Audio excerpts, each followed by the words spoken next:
Assalamu alaikum wa rahmatullahi wa barakatuhu. Sunana Hafsat Muktar Barnoma. Sunana Abdulatif Muhammad Bello. Za mu yi tambayoyi ne akan sira.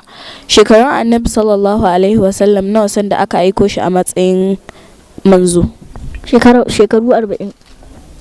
Shekara nawa aka yi ana saukar da Alkur'ani mai girma? Shekara 23 a Makka, 10 a Madina. Shekara nawa aka yi ana da'awa a sirrance? Shekara 3. Wane ne farkon musulunta daga maza? Sayyidina Abubakar. Menene saƙon Annabi ga mutane? Bautan Allah shi kadai. Kawo mana ayar da take magana akan musuluntar aljanu. sarfuna ilayka nafarun min al-jinni yastami'una al-Qur'ana falamma hadaruhu qalu ansitu falamma qudiya wallaw ila qawmihim munzirin. A wani shekara ne baffa Annabi sallallahu alaihi wasallam Abu Talib ya rasu? Shekara ta 10 daga annabta.